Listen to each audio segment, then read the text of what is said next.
to order the Board of Supervisors meeting Tuesday, March 15th, 2022. Roll call, please. Supervisor Christie. Here. Supervisor Grijalva. Here. Supervisor Hines. Supervisor Hines. Supervisor Scott. Here. Chair Bronson. Here. Let the record show Supervisor Hines is out. All other board members are present. Please rise for the Pledge of Allegiance to be led today by Supervisor Christie. Please join me in the pledge to our flag. I pledge allegiance to the flag of the United States of America and to the republic for which it stands, one nation, under God, indivisible, with liberty and justice for all.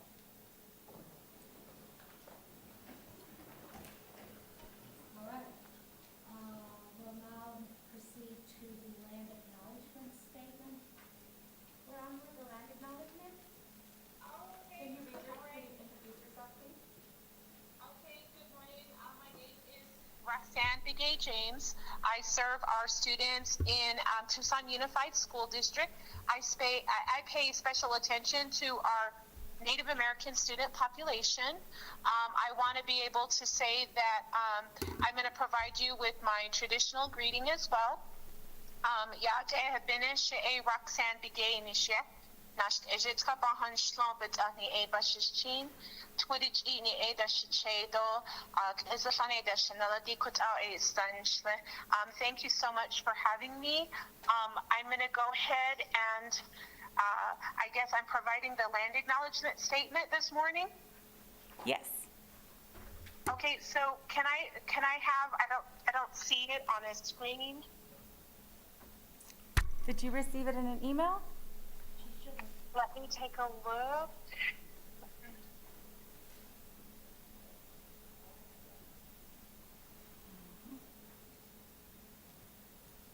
The frustrating thing is like the web thing is coming up. It's trying to set up right now, and so it's coming up. I don't have the land acknowledgement statement via email. I just texted it to you. Okay, perfect. So I will read it from there. Okay, here we go. On behalf of Pima County residents, we honor the tribal nations who have served as caretakers of this land from time immemorial and respectfully acknowledge the ancestral homelands of the Bana'apin Nation and the multi-millennial presence of the Pasquayaqui tribe within Pima County. Consistent with Pima County's commitment to diversity and inclusion, we strive toward building equal partner relationships with Arizona's tribal nations. Thank you, Director Roxanne Begay James. I know that you're all on spring break, so we appreciate you taking time this morning. Of course, and thank you for the invitation. Thank you. All right. We will now move on to Paws for Paws.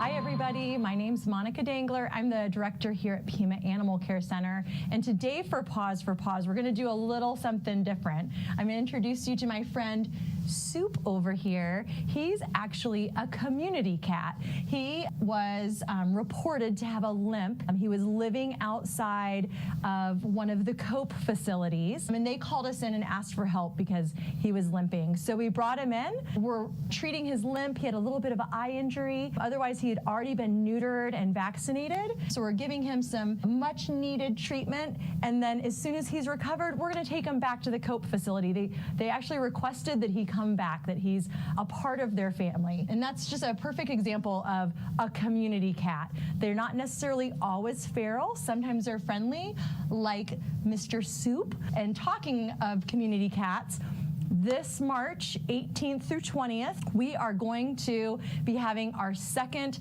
Snip and Tip event here at Pima Animal Care Center. What Snip and Tip is a mega spay-neuter event for community cats. So if you or anybody you know have outdoor cats that need altered, we're going to do that for free, and we'll get them vaccinated and we'll tip their ear. We can get you traps and help you out to get those cats altered over the weekend. Thanks, you guys. We hope to see you soon. Bye. Okay, then we have some changes to the agenda. On the regular agenda, item number 5, presentation by Chairwoman Leah Marquez Peterson. She has requested that this item be rescheduled to the Board of Supervisors meeting of April 5th, 2022. If there are no objections, we will so amend the agenda. All right, now moving on to presentations. We have item 6 on the agenda, presentation of a proclamation to Bree Seward, Executive Director, Autism Society of Southern Arizona, and Dustin J. Williams, Superintendent of Schools, proclaiming the month of April 2022 Autism Acceptance Month in Pima County. I'll move the item. Second. Motion and a second. Is there any objection? Hearing none, motion carries. Supervisor Scott will make the presentation. Dustin, I know you're here. Oh, you both are. There you are.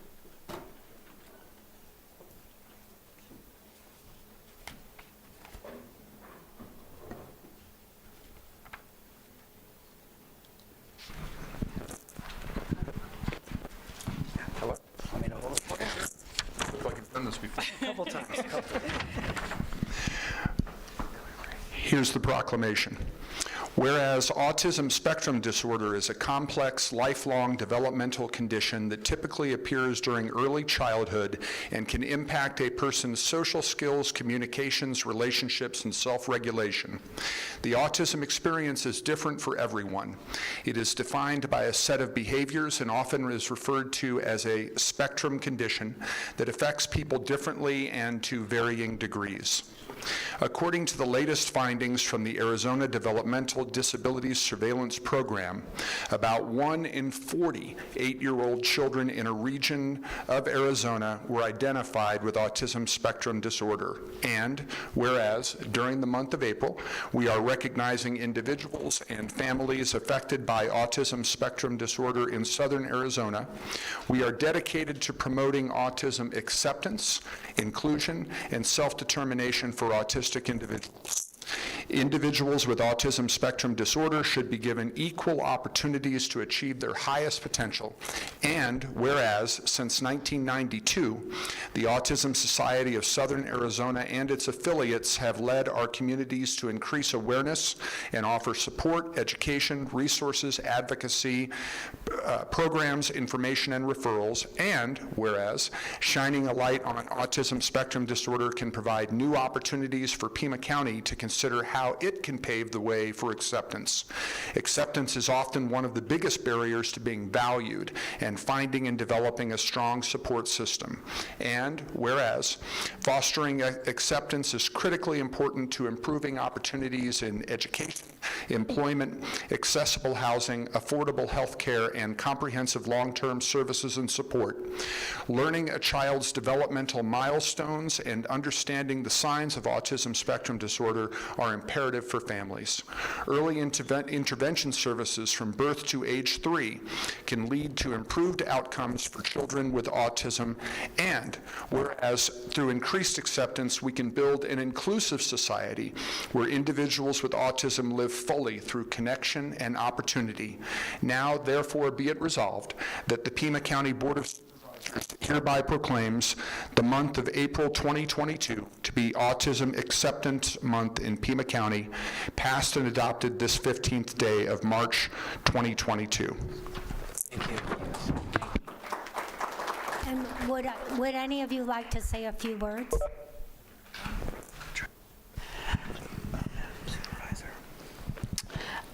My name is Bree, and I stand here for the 1 in 40 children that have been diagnosed with autism in our state. I stand here as a mother of a son and an aunt of a nephew who has autism spectrum disorder.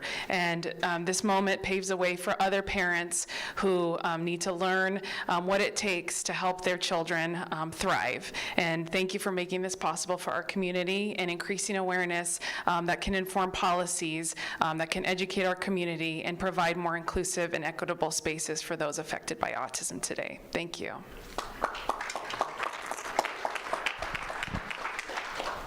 Madam Supervisor, members of the board, Madam Administrator, members of our community, this is a landmark occasion, maybe one of the first counties in the state, we don't know, maybe the nation. We know that Pima County and the individuals of this great county that we live in support this. We support all of our students. So us coming together, fitting on a day where it just happened to land, where we're all back in person. I can't thank everybody enough for taking the time for being here today. I can't thank Bree enough, as all the parents are out there. We're going to strive to do the best that we can for these kids, and we're on the map. Thank you very much. Appreciate everything. Thank you, sir. Thank you very much.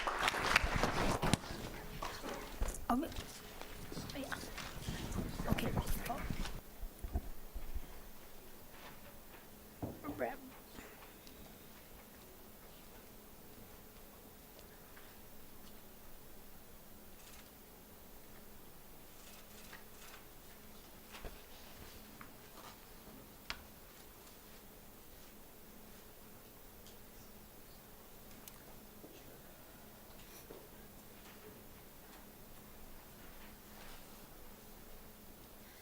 All right, we have on the addendum agenda item 1, a presentation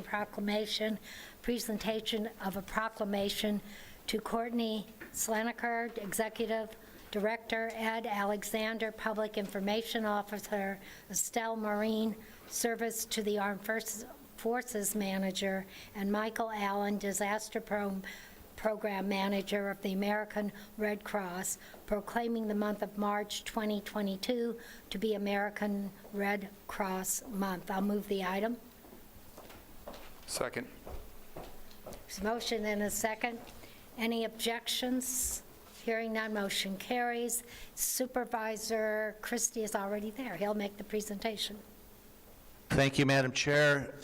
This is kind of a personal event for me, and I'm very grateful to be included in it. I had an aunt, my late aunt, who served in the European theater with the American Red Cross during World War II. And she was there for a number of years, and she was one of the Red Cross volunteers that went to Europe and met the soldiers coming back from war, and gave them a bit of cheer, coffee, donuts, and a little bit of home taste by greeting them. And she told me the stories of valor and bravery of our troops, and how much satisfaction she and her fellow volunteers received for the service that they performed by being there to support our American GIs. So this has a special meaning to me, and I'm again honored to be able to participate in this and to make this presentation, which is: whereas in times of crisis, people in Pima County come together to care for one another, this humanitarian spirit is part of the foundation of our community and is exemplified by American Red Cross volunteers and donors. And whereas in 1881, Clara Barton founded the American Red Cross, turning her steadfast dedication for helping others into a bold mission of preventing and alleviating human suffering. Today, more than 140 years later, we honor the kindness and generosity of Red Cross volunteers in Pima County who continue to carry out Barton's life-saving legacy. They join millions of people across the United States who volunteer, give blood, donate financially, or learn vital life-preserving skills through the Red Cross. And whereas in the last year, the contributions of 437 American Red Cross volunteers in southern Arizona gave hope to the most vulnerable in our community during their darkest hours. Whether it was providing emergency shelter, food, and comfort for families devastated by 217 home fires during the last year that impacted 907 individuals, donating 68,000 units of blood for accident and burn victims, heart surgery and organ transplant patients, and those receiving treatment for leukemia, cancer, or sickle cell disease, supporting 6,000 service members and veterans, along with their families and caregivers, through the unique challenges of military life, and helping to save the lives of others through the training of 11,645 people in first aid, CPR, and other skills, or delivering international humanitarian aid. And whereas their work to prevent and alleviate human suffering is vital to strengthening our community's resilience, we dedicate this month of March to all those who continue to advance the noble legacy of Martin, who lived by her words, quote, "You must never think of anything except the need and how to meet it," end quote. We ask others to join in this commitment to give back to our community. Now, therefore, be it resolved that the Pima County Board of Supervisors hereby proclaims the month of March 2022 to be American Red Cross Month, passed and adopted this 15th day of March 2022. Congratulations. Thank you so much. Good morning. Thank you, Supervisor Kersity, Madam Chairwoman, and the County Administrator's Office. All of you have encouraged people to donate blood and donate their time for our life-saving mission. As Supervisor Kersity said, we have 437 of you that volunteer your time, talent, treasure, and your blood to save lives in this community, and we couldn't do it without you. So this month, we are celebrating all of our Pima County residents that make our mission possible, our donors that make our mission possible, and our blood donors that make our mission possible. I'm sorry we call you so much, but we are in a blood shortage and we need your blood. So thank you again, and thank you to all of our elected officials in the County Administrator's Office for supporting our life-saving mission. Thank you. Congratulations. Thank you.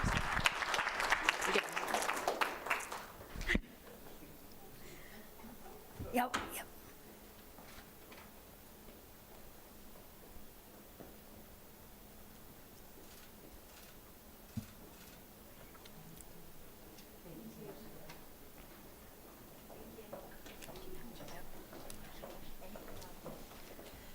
All right, we now are on item, we're call to the public, item 7. We have a number of speakers. I remind you, you have 3 minutes, abide by the rules of civility. And our first speaker, and welcome back, Keith Van Huynigan.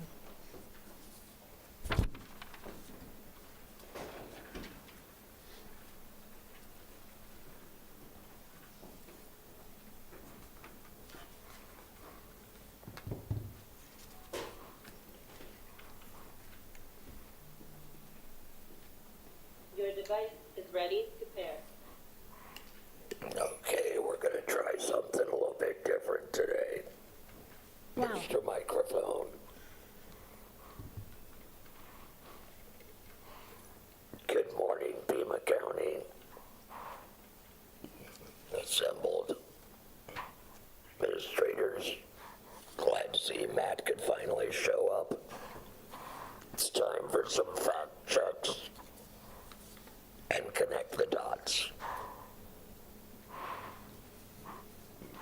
I'd like to acknowledge all the U.S. veterans buried. And I'll start with some simple facts. I think we can pretty much all agree that abortion, as is, falls mainly upon minorities as a percentage, and therefore is racist. The ghettos across this country in big Democrat cities is racist. The open border, kill America movement is racist. These are all platforms, planks of the Democrat Party, and have been for over 50 years. And is the con man and wastrel Chuck Huckleberry and his 2,000 non-essential personnel terminated yet? Are the roads fixed? Are the cops hired back after this fascism? TUSD, of course, has educated people to accept this. You can thank Papa and Baby Doc Grijalva for that. This is our civil rights that you have denied for 2 years. You're fascists. You should resign. 4 of 5 of you are, in fact, fascists. The Democrat Party used COVID to try and destroy our economy. Got rid of the orange man because he was so bad. And now look at us, starving for energy, giving up on Afghanistan, and now you've got a major war in Europe. You can thank Joe and Kamala and every Democrat for that. I really miss Allie Miller. Ray Carroll, not so much. Get a clue, reality's calling. Keith, your time has expired. Thank you. Paul Parisi?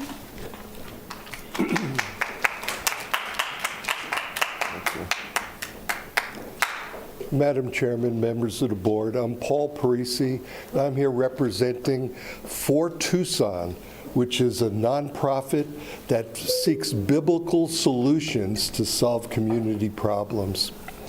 We come now, I'm like the ambassador for the rest of my staff because we have some exciting things happening at Fort Tucson. We've formed Economic Opportunity Development Task Force, a Poverty Reduction Task Force, and a Housing Task Force. And we've concentrated right now on the Amphi neighborhood, which is in Supervisor Bronson's district, yes. And we're trying to get the people together and find ways to just improve that neighborhood. And as we do that, we're going to be expanding through the rest of the city and county. And you're going to be probably getting phone calls from people on our task force asking you personally to get involved and have your staff work with us to find these solutions so we can be community partners with you. And I know the most important thing we do at Fort Tucson is to pray for you, our prayer for government, and we do that sincerely. We pray for your wisdom and discernment, and because we know how important government is. You know, you protect people, you judge good and evil, you you promote the good and punish the evil. And the county does all that, plus much more.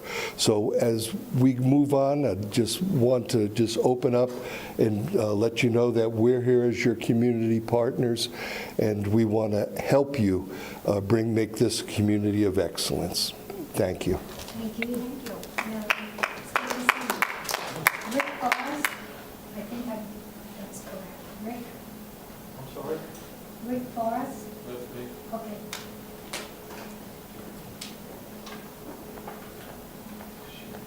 I'd like to thank the board for seeing me. This is the first time I've been here. I want to give you like 30 seconds of background on why I'm here so you can understand the problems that we're faced with.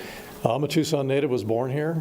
I worked at Hughes Raytheon for 32 years, retired engineer. I may not be dressing the part since I'm retired now. I'm kind of lazy, but in 2002, my wife and I moved out to the Corona de Tucson area, which is south of town. We're south of Corona, actually, and built our first home. When I retired in 2017, we acquired 10 acres up against National Forest, beautiful scenery, and we built our retirement home. We've spent the last year building it ourselves. It's a wonderful neighborhood, and we accept the fact that we've moved out of town, so there is no infrastructure. We don't have fire hydrants. We don't have roads that are maintained. We, as a community, paved our own roads. We're a very self-sufficient community. So when we have fires that might break out up there, there is no water to put a fire out. The Corona Day Tucson Fire Department has 1,500 gallons in their truck. When they show up and that water is gone, whatever's burning is going to continue to burn. So I have a 2,000-gallon storage tank on my facility in my house for that purpose. So we work with Corona Day Tucson Fire Department to make sure we clean the brush up around our homes as a fire line, a fire break. I've had 3 fires there in our neighborhood since I moved in 2002. The last one, or the previous one, we actually were on the verge of being required to evacuate. So recently, and one of the reasons I'm here is one of my neighbors removed some brush around his home and was cited by the county, and he has a meeting on Wednesday now because he pulled up 9 prickly pear and weeded the grass. I don't know if you know about prickly pear, but prickly pear hosts pack rats. Pack rats host kissing beetles, which I'm now highly allergic to. Never knew about a kissing beetle until I moved out there. Now I have to have an EpiPen, right? So every time we get a pack rat nest in a prickly pear, we remove it. That's all this gentleman did. He removed 9 prickly pear and cut the grass, and now he's being cited. So I understand the law, but we have to have some common sense, especially in neighborhoods like mine, where we're our own fire department, essentially. We have to remove that brush. We had 17.6 inches of rain this year, so the grass is over knee high, and it'll grow back immediately whenever it rains again. So all of our neighbors are kind of wondering, why did this gentleman get cited? It doesn't make sense. Okay, your time has expired. We can't respond or call to the public because they're open meeting laws. But I'm going to ask that Deputy Director Carmine DeBonis meet with you and see if we can work something out. That would be great, like Okay. I said, because we have no way to defend against fires except ourselves cleaning this brush up. Got it. Thank you. And Mr. DeBonis, I think, is coming now. Stephanie Kirk.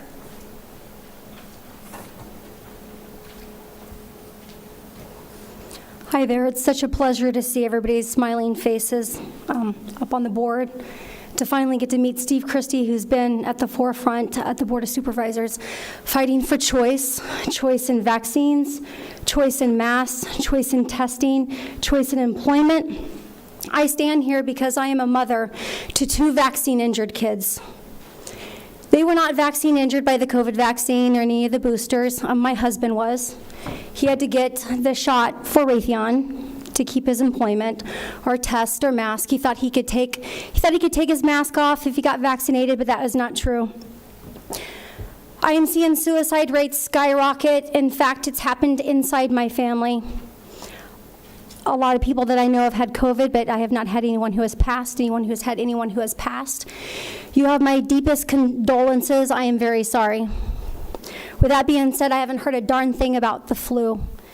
And with that being said, I would like you to hear something, because I like to learn from history. My grandfather fought in World War II. He fought 2 tours for Adelaide to be able to choose to wear that mask right there.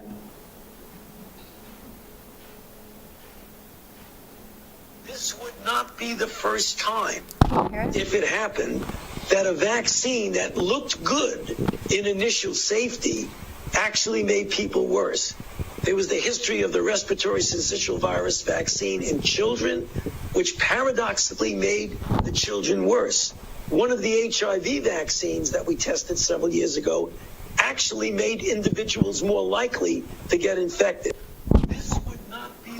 Now it just goes on to repeat itself, and with that being said, there's 2 medical studies that he's kind of discussing.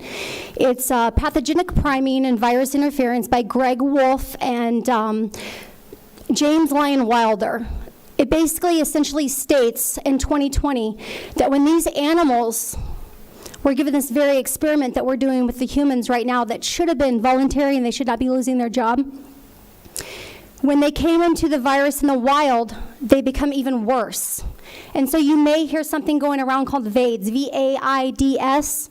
What that essentially means is you have no immune system. This is kind of uncomfortable. You have no immune system. And we're seeing that happen now in the hospitals.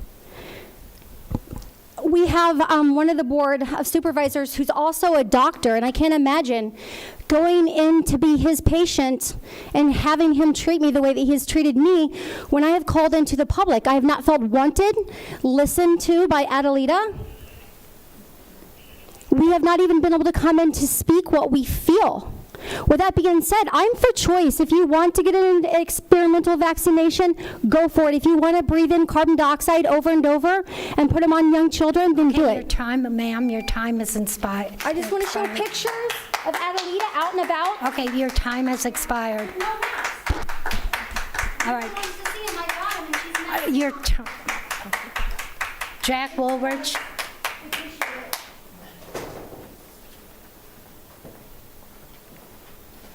Thank you very much, and welcome back. I want to see you guys' smiling faces. I am here also with Rick, so we're all from that same neighborhood. And I come not on behalf of myself, but on behalf of my community. We live in a very unique area. Our area is plagued by different things than other divisions. I'm asking for your assistance as the board with code enforcement. Code enforcement has come through our neighborhood with a broad brush, and they've marked our neighborhood and held one of our neighbors in violation. Problems that rise in neighborhoods sometimes need a surgical tool to deal with. This is one. Rick brought up the fact that we deal with fire issues in our neighborhood, and we have to address those. There are certain things that plague our neighborhood. Fire. Our nearest fire hydrant is over 4 miles away. Corona de Tucson, as he brought up, doesn't have enough water to support us. Buffalo grass, which is not native to our area, is overtaking our area. Pack rats, brought that up. Kissing bugs, and the rattlesnake that brings in. One of my neighbors, as he brought up, came in and cleared some property. In clearing that property, he didn't disturb the undergrowth. He weed whacked and removed some pack rat ridden prickly pear cactus. That's taking the wide brush of enforcement and running it across it. Mrs. Bronson, I really appreciate you referring our neighborhood, and Mr. Christie, I've already started dealing with your office in this issue. I thank you guys very much for your support. I really hope that you will join together and help us in our community, because it's helping every other community. Enforcement is a letter of the law. Sometimes it needs the spirit of the law. What is it that we're trying to fix? And if we take that wide brush and we just hit it through everything, we miss the root of the problem. And me, as part of the community, not even being involved in this, understand the importance in my community enough to come in and address you guys. So again, I ask for your assistance in this. Please help us with code enforcement. There's a better approach than just the spirit or the letter of the law. I got 20 seconds more, but again, I want to thank you. I think I covered my point, being the second of And I'm us over sure here. that Mr. DeBonis will be in touch with your neighborhood.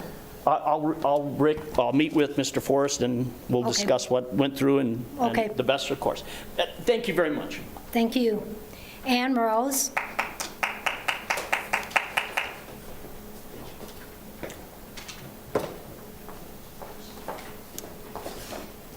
Bree, you are a strong woman. I don't know your name, but you are too. My name is Ann Rose Dishoff. I live in Midtown Tucson. In the last year, the American people were coerced to get COVID shots in order to keep employment, attend university, or go about in society. The sugar-coated coercion tactics included donuts, lotteries, a trip to Disneyland, but no informed consent. Free and informed consent as to the risks and benefits of the COVID injections is not provided. The drug insert is blank. Mainstream media and big tech censor the doctors who had proven early treatment protocols that kept people out of the hospitals.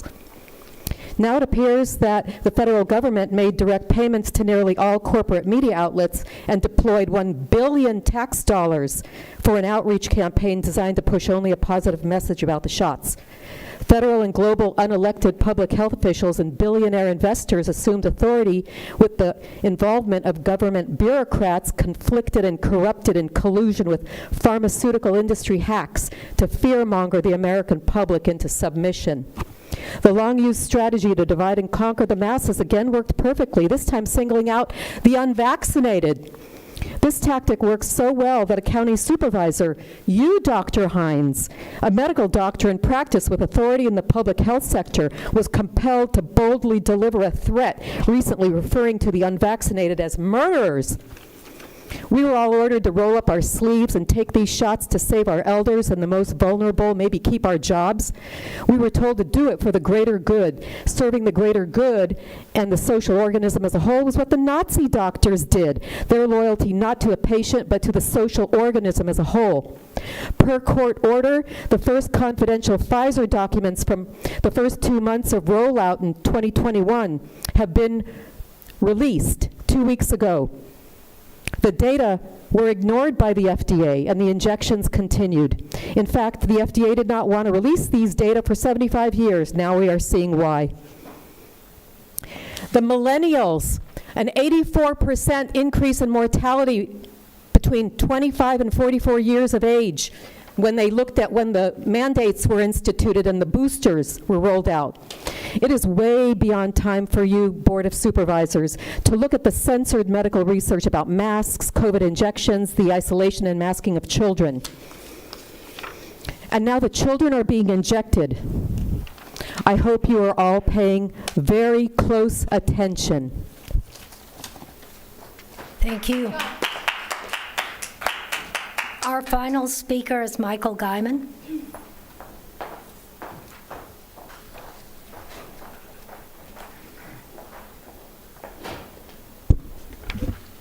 Good morning, Chair Bronson, members of the Board of Supervisors. My name is Michael Guyman. I am President and CEO of the Tucson Metro Chamber, and it is great to see you here this morning. Great to be here this morning, actually. Just wanted to give a couple quick updates. We at the Chamber formed a coalition against retail theft. This has become a significant problem that I've been hearing from our members. Smash and grabs, stories of criminals coming into convenience stores with giant trash bags, just going behind the counter, literally jumping the counter, grabbing as many cigarette packs as they can and running out the door. Some very big problems within the region. So we created this coalition against retail theft to help come up with solutions, whether it's policy solutions, other solutions that relate to store design, things that both sides can do to help combat this problem. We have engaged the Sheriff's Department. We have engaged the county attorney. We've engaged the chief of the Tucson Police Department, all coming together with our members to come up with solutions to these problems. We had our first meeting. I basically let the businesses vent, and there was a lot of venting. But it was interesting also to hear from law enforcement, to hear from their perspective as well. And so as we continue to meet, we're going to come up with these solutions. And our hope is that we are able to bring these solutions, particularly the policy solutions, here to this body, also to the Tucson City Council, so that we can enact some policies that will help combat this problem. That's that. I was reminded, as I saw Superintendent Williams this morning, that from our workforce development work, we are also working very closely with his office on a particular project in Sunnyside, working with all the schools within the Sunnyside District to bring employers into the classroom, working with the Center of Future of Arizona on career pathways work. So there's a lot that we are doing on the workforce development side, but just wanted to mention that as I saw Superintendent Williams and the great work that, the great collaborative work that his office is doing with us. Again, thank you very much for your time. The Tucson Metro Chamber is the voice of business in our region, and we are very happy to work with Pima County, with the City of Tucson, with the City of Arizona, with other jurisdictions to come up with solutions to help the business community continue to grow and thrive. Thank you. Thank you. Right, that concludes call to the public. And now we move on to executive session. There's no executive session on the regular agenda, but there is one on the addendum agenda. It's item number 2, executive session pursuant to ARS 38-43.03A3. Chair Bronson, can I respond to a call? There's a criticism in the call to the audience. Yes. Okay, thank you. I did want to make note, because I saw a picture of me and my daughter that was printed out. It was a visit with Dr. Jill Biden.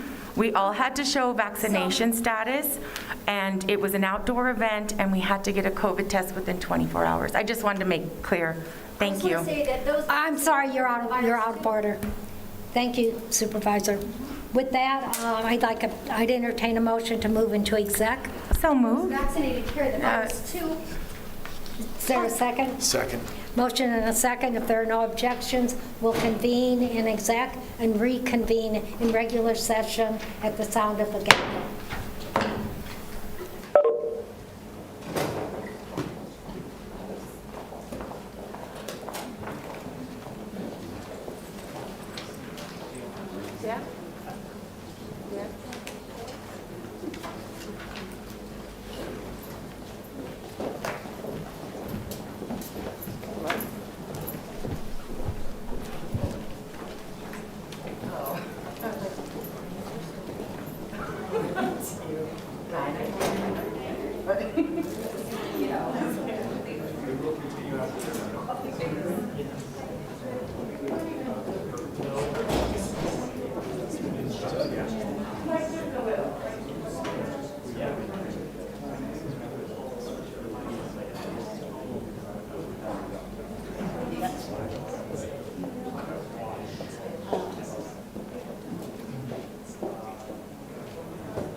We're back in regular session. We had one item, executive session item. It was for information only. So we will move on to, back to the regular agenda. We move on to, actually, we're going to move on to the addendum agenda. The item number 4. It's the assessor discussion regarding tax year 2023 notices and annual report of the assessor. And I believe the assessor is with us. If you'd like to entertain us with your presentation. Assessment after all, but let's see, I've got some gifts. Oh, yay.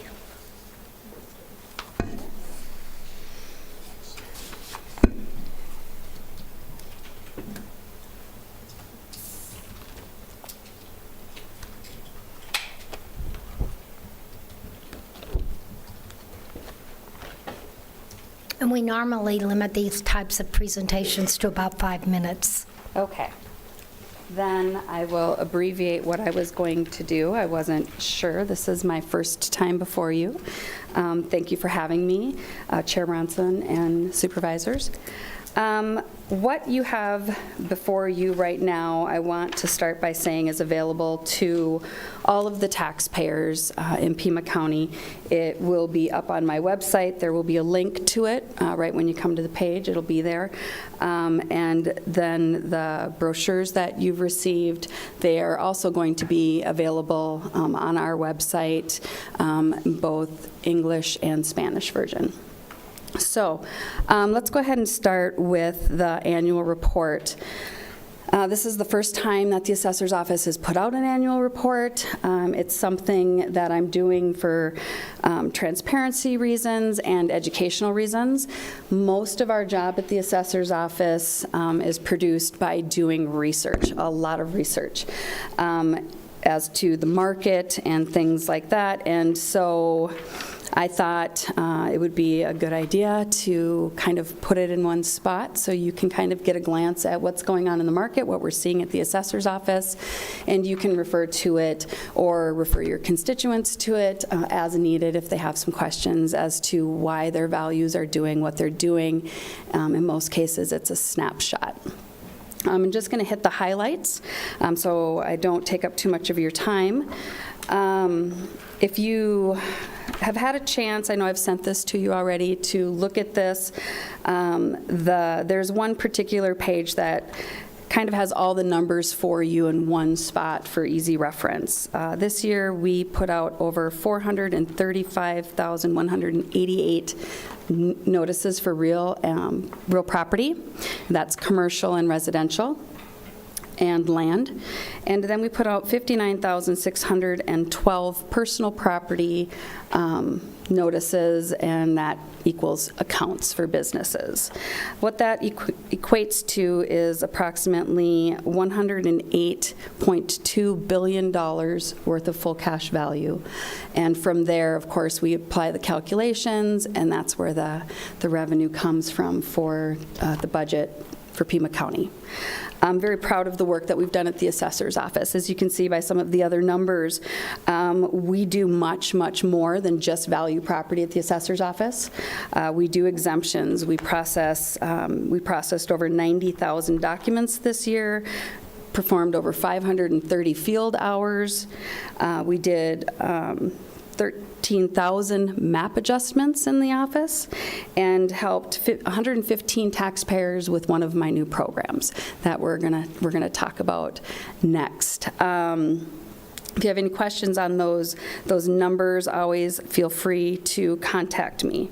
One thing we found that was interesting with our residential properties this year was that we have about a 23% increase in median values over the last year. Of course, the highest. When you say that 23% increase, is that in existing properties or is that existing plus new? Existing plus new. Okay. Overall. Yeah, the highest median values we're finding right now are in the Catalina foothills, and the lowest median values we're finding right now are in Ajo. Ajo? Ajo. Ajo. I love Ajo. They have a great art center down there. I think everybody should get out there and look at that. That's one of the things that we noticed when we're out there doing our field checks. So that being said, we can move on to commercial. There was over 593 commercial arm's length sales this year, and that goes into our database, and we look at those sales to determine the values of our business properties across Pima County. Our full cash value for commercial was up in excess of $30 billion, and we added over 177 new commercial properties. Retail sales, the sales of retail properties is up. Industrial stayed very active with a demand going up in warehouse and manufacturing, and multifamily. Obviously, we all know they experienced tremendous growth this year. Right now, Tucson is considered up in the top 10 for rate increases across the nation.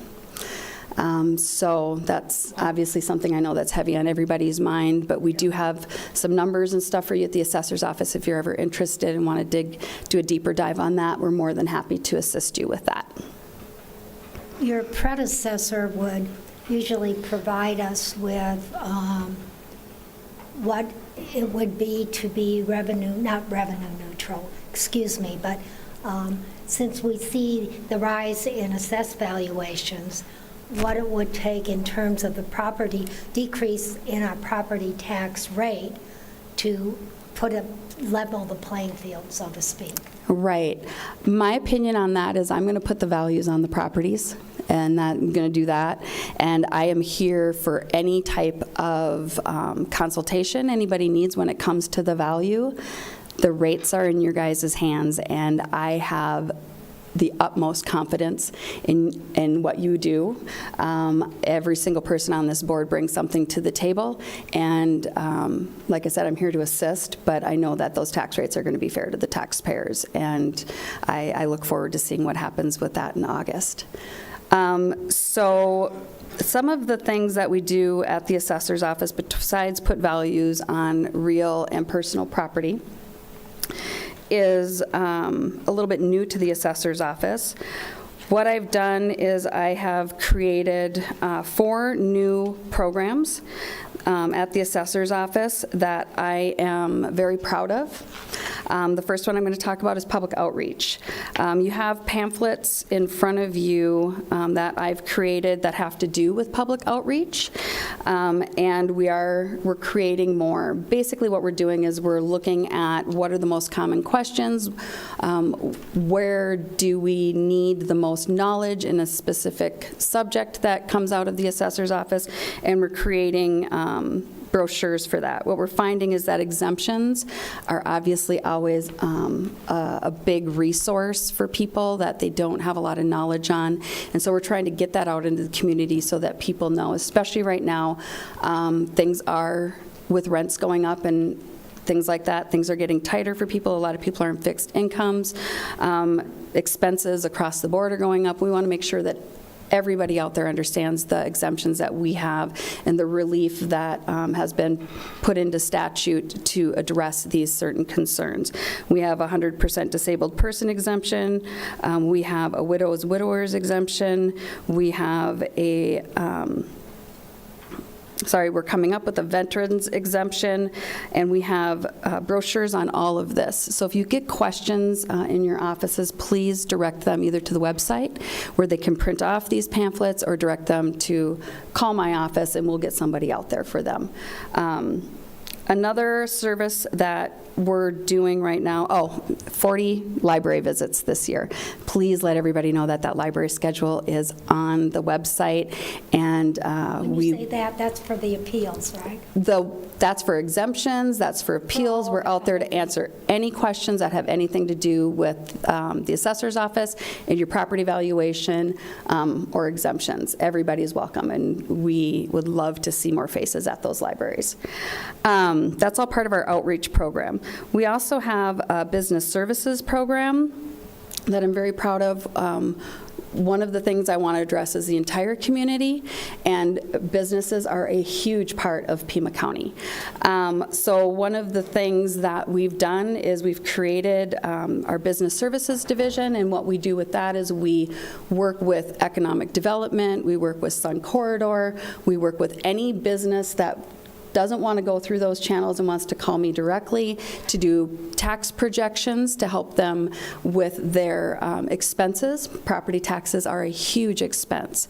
And so what we can do at the assessor's office is take any type of new development that they're proposing or a new addition that they're proposing, or if they're trying to scout out different locations, what we can do is give them a projection based on their needs of what those property taxes are going to look like over the next 5 years, so that they can use that to budget, and hopefully that will also help to attract businesses to Pima County. The larger we can make that tax base, the more it shrinks everybody's overall burden. So that's one of the things that we're also doing at the assessor's office that we're very excited about. Taxpayers, again, are very important to me. One of the things I noticed a lot of times is that we would have somebody that would experience a catastrophic event, such as a fire or a flood in their home, and it would cause damage to the home. And we would get that call when they got their tax bill saying, you know, my house burned down, I got this big tax bill, and, you know, what I don't even have a house to live in. And these were things that struck me as being unnecessarily burdensome for our taxpayers.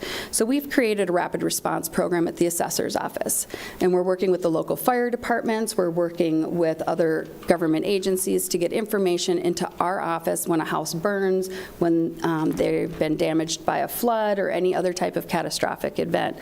What I do then is I send a member of my staff out to them so that we can go to them and say, hey, the government is here. We are here to help you. Let's take a look at what's happened here, and let's help you figure out how to address these improvements when it comes to the rolls and comes to your tax bill, and try to do what we can at the assessor's office to make what is a lot of times an overwhelming event just a little bit easier. There's no reason why that taxpayer should have to sit there in the middle of a fire or a catastrophic event and think to themselves, I should be calling the assessor's office. That's my job as the assessor, to get my people out to them to help. That's the job of our government. So, and I feel very strongly about that. It's kind of the crown jewel in my arsenal here right now today. So the other program that we have is historic values. I, being an architecture buff, love Tucson. We have so many beautiful historic properties here, and one of the things that we like to encourage in Tucson and Pima is to keep those buildings in their original state as much as we possibly can. And through renovations and restoration, we have programs set up that give tax incentives to people that own these historic properties. And so what our historic property division is trying to do is get ahead of the ball, because we need to know what those properties looked like before they went through the renovations in order to apply this discount or this tax incentive after the renovations. So right now I have a team, and we go out and we're photographing every historic property. I see photographs, Aho, Early School. Yes. The church. Yes, like I said, we, all of those beautiful buildings are going to be photographed and cataloged, and in an area that, of course, we can use at the assessor's office so that we can apply these tax incentives when we need to, or the value incentives and the ratio incentives. But it's also going to provide a place for for the county to go to if they want to take a look at some of our historic places. We're going to build a page on our website that's going to be devoted to historic properties so people have a place to go and look at that. So that's kind of all that we do during the year that lead up to this little piece of paper that y'all got in your mailbox. I know nobody, I got some calls from friends and relatives saying, you know, you could have just stopped by. We don't want mail from you anymore, Sue. And so up front, I'm going to say it's a necessary evil part of the job. But y'all got your notices. So I just want to take a quick second here, because I know you all get phone calls, to point out some things that people need to be looking at when they get this notice and they call you. The first thing everybody should be doing is looking at your full cash value and asking yourself the question, you know, could I sell it for this? That's also where this annual report will help, because it's a place that people can go and say, okay, in my area, what is the median sales price? They can also call our office. We will pull comps for them if they have any questions, so that they can see where their house sits in relation to other comparable properties. The next thing that you want to look at is the limited value. You want to do a calculation to see if it increased more than 5%. If it didn't, you're good. If it did, you need to ask yourself if you've done something to the property, or is it possible that the assessor's office has found something that's been escaped from the roll. My rule of thumb is if your limited property value increased by more than 5%, you should always tell them to call my office. It's very important that they call so they can find out exactly why and what happened. If it went up 5%, that's the statutory increase, and it can't exceed the full cash value, but more than that, you should always be telling them to call our office. The next thing to look at is that legal class. Does that legal class describe what your property is? Right now, we have a thing going on with primary residence and rental. I've got that, the explanation for that right on the back of their notice. People need to understand that there's statutes out there in regards to primary and rental residences. It needs to be correct. Obviously, going from rental to primary, not so much a concern, but if you are renting your property and it's listed as a class 3, which is a residential primary, and you're actually renting it out, you need to get that changed. It's by statute. There can be penalties. So make sure that we're letting all of our constituents know that that is a main item that they need to be looking at and be concerned about, is that they're classified correctly as far as their home goes. And then if you've got any other questions, if anybody has any questions on these, call my office. We are there. That's our job, is to answer these questions and get information out to the taxpayers. So are there any questions for me? Supervisor Christie. Yes, thank you for your presentation. Your predecessor, when it came to protesting valuations, be it commercial or residential, he was known for being quite litigious. What is your approach on that whole scenario? On appealing your property? Yes. That is the taxpayer's right, and I encourage it. Obviously, I would love if I could answer everybody's questions 100% when they called my office and make them understand why their value is what it is. But that's not always going to happen. There's a difference of opinion. Value is opinion. That's the first thing they teach you in the assessor's office, is value is opinion. Everybody's opinion is different. Yep. And so by appealing, what you're actually doing is you're getting that value in front of multiple professionals in this field. The state board is filled with professionals. My office is filled with professionals. And you are getting a chance to express your opinion as to your value. And there's nothing more important than that to me. If there's something wrong, that's where we're going to catch it. We value, as I stated, 435,000 properties As you guys all know, I keep asking for more employees, but eventually I'm not going to get more employees. I currently have about 106.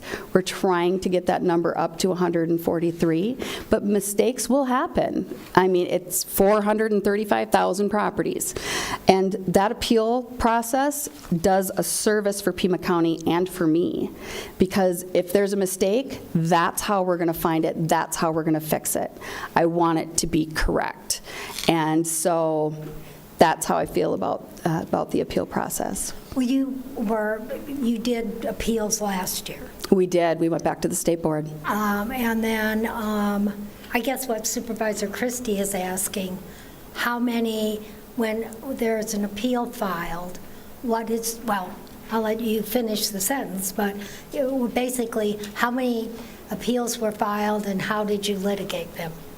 Okay, I'm trying to figure out what page it is on, but we actually talk about going back to the state board in here, and it's got those numbers.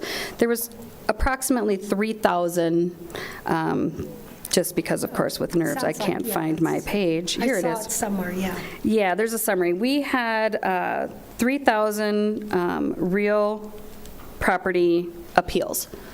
So, and of those, we settled almost half of them in A-level and got them resolved. And the rest of those went to the State Board of Equalization to be dealt with the board.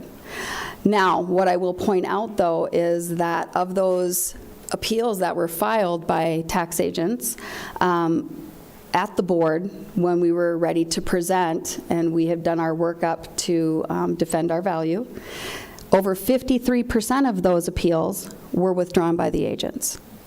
Okay? This is something we're trying to address in our office. Obviously, I can't speak for agents, but one thing I know is that takes up a lot of time and a lot of energy by my office to do over 500 workups for a hearing for a property to get to the hearing board and have it withdrawn. So there's frustration. But like I said, we always encourage everybody to file an appeal, bring it to us. We have that A-level meeting where we discuss the property, and then if you don't like the decision we make there, to file it to the state board. We would love to find a way to reduce the number of appeals that are being filed and then not presented on behalf of the taxpayers by their agents. And we're working on that. There's just not an easy solution to that right now. But we always try to err on the side of the taxpayer. Madam Chair, just to follow up, I guess the root issue is that the environment and the atmosphere of your predecessor was one of seemingly confrontational with appeals, as well as adversarial. And this, of course, cascaded down into not only the residential sector, but particularly in the commercial real estate sector. It did not create a very harmonious relationship, apparently the kind of a relationship you're trying to promote. And I guess my real question is you've already answered, and that is you are taking a different approach on the whole process of appeals and looking for solutions rather than for a fight. Right, exactly. Thank you, Madam Chair. Thank you. Thank you for the presentation. Any further? Thank you. I have a little thing, and I don't typically try to read because I'm not good at presentation that way, but I am going to read this because I thought long and hard about how I wanted to wrap this up. Oh, okay. But I'm just going to say, at the Assessor's Office, it is our duty to identify, list, and value all real and personal property in Pima County, and it's also our pleasure to be able to be of service to all members of our community. We are committed to taking an active role in preserving the past, providing for the present, and ensuring the future of Pima County. We are proud to be part of a much larger organization that has time and time again proven their commitment to the ongoing safety and prosperity of Pima County in all that choose to visit and proudly call it home. All of my gratitude to each and every one of you. I know this job is tough, and I have a whole new perspective on everything that we do. And I want to say, on behalf of the Assessor's Office, we thank you for everything that you're all doing. Thank you. All right, let's move to, it's item 34 on the agenda. This is 34 on the regular agenda, unfinished business from 3/1/22, hearing proposed revised fee schedule, ordinance number 2022-3. What's the pleasure? What's the pleasure of the board on this item? I'm sorry, I'd like to move the item. Second. There's a motion and a second. Discussion? Madam Chair, Supervisor Christie. I have several items I'd like to have some clarification on. First and foremost, looking at the recorder's presentation that was the backup in the agenda material for today's meeting, there was a table of recorder's office revenue versus expense comparison. In all my accounting experience, I always assumed that there was a negative situation with parentheses back brackets. And maybe I'm not reading this correctly, and I would be the first to admit that I'm not if that is indeed the case. But under revenue, if you just take the first year of fiscal year 15 and 16, and you see the general fund coming in at a loss of $2,739,511. Are you seeing that as I am, Madam Recorder?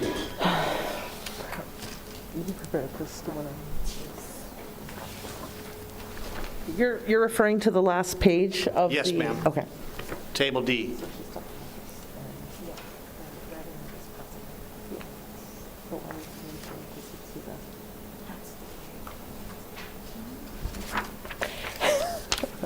That is the way that finance presented it to us, but it is actually in the positive. Okay, and then below that general fund number is the special revenue fund number of $698,784, and you have a total column that if you add general fund and special fund revenue or special revenue, which both show losses, the total loss does not add up to the general fund and the special revenue. Am I reading that correctly? That is not a correct mathematic equation? Yeah. Chair Bronson, Supervisor Christie, thank you for the question. All the items, the revenue that you see in parentheses, that is all positive revenue. It's not lost revenue. The operating expenses are the total. That was the way we had the information presented to us by the finance department. The reason those two numbers do not add up to the total revenue is that this does not include any revenue received from grants. So any differences in the revenue between the general fund revenue and the special revenue, I just did not include the grant revenue. And that was because? The special revenue is what we use for providing technology infrastructure, and the general fund revenue was the revenue related to the general fund. Okay, then we go below to that to the expense columns? Yes. And you have personnel and operating. Those are expenses. In my history, they would be denoted with brackets as an expense item, but they're not presented that way in this table D. And if you add up personnel expenses and operating expenses, it does not come to that total that is showing. Correct. Yes, again, those are only providing you the operating expenses that are charged to the general fund. There is an additional, the expenses that we charged from the special revenue was not included in this particular table. I just have to say that this is very confusing, and it's probably not the best way to present your numbers if you don't include all of the facts. And the first thing that we're told, without any explanation like you just gave us, is that you add up or subtract these numbers, and they don't add up or subtract correctly. Correct. I apologize for that, Supervisor Christie. We can certainly get you a revised document. I think that'd be helpful, because I'm not reading these numbers the way they're being presented, and I keep going back and I'm going. So that would be helpful, and if you could delineate what those, as you say, those grants are, and listing the grants. Sure. And then tell me again why the number for the total under expenses is not the true number that those two columns add up to? The expenses, the total number of expenses, this was what we spent in fiscal year 15, again, excludes the expenses that was charged to our special revenue fund. The special revenue fund does not reflect any charges to the general fund, but our expenses for operation and personnel are what is charged to the general fund dollars. It would be helpful too then to have a detail on those that are missing, that are causing the discrepancy in the numbers, just so we know what we're looking at, and an explanation. Moving on to fiscal year 18-19 compared to fiscal year 19-20 under the revenue category. Again, all the way across the board from fiscal year 15 through 21, none of the numbers presented added up, as you just explained. But under fiscal year 18 and 19, compared to 19 and 20, the general fund in 18-19 shows a revenue figure of $2,466,152. Then in fiscal year 19 and 20, it jumps to $7,151,427. How can we have a significant jump in revenue, almost just under $5 million in 1 year? Chair Bronson, Supervisor Christie, again, thank you for the question. That jump in revenue, that 65% jump in revenue is when the flat fee was adopted by the Arizona legislature. That flat fee was a $30 flat fee. It was adopted in 2018. It went into effect for fiscal year 2020.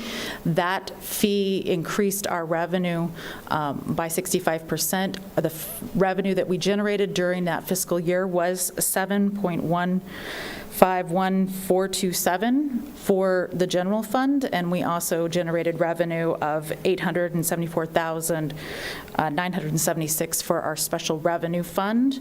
Those were the revenues that we received. Our total operating budgets that we charged in fiscal year 2019-2020 was $5.1 million, so it cost the recorder's office $5.1 million to operate the recorder, and the revenue total that we generated was $8.2 million based off of the revenue we generated from our flat fee. So special revenue, that means the fees received? Correct. Yeah. And is it a long list of fees? It is a $4 flat fee that is taken from every $30 of a document that is recorded. If we could get a breakdown of that fee schedule and... I think that's in there. I'm sorry, it is in here, isn't it? Yes. Okay.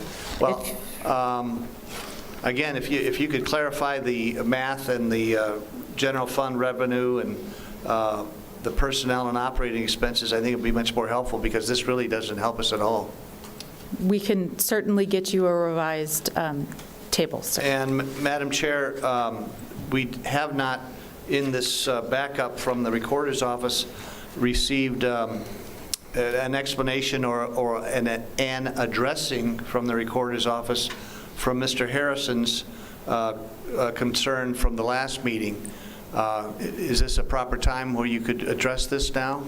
I would be happy to. Thank you. Mr. Harrison presented issues and concerns regarding our revised fee schedule. He is one of our bulk subscribers. Mr. Harrison's company has received information from the Recorder's Office on a yearly basis. As a bulk subscriber, he spends upwards of $60,000 to $65,000 to get daily downloads of our images.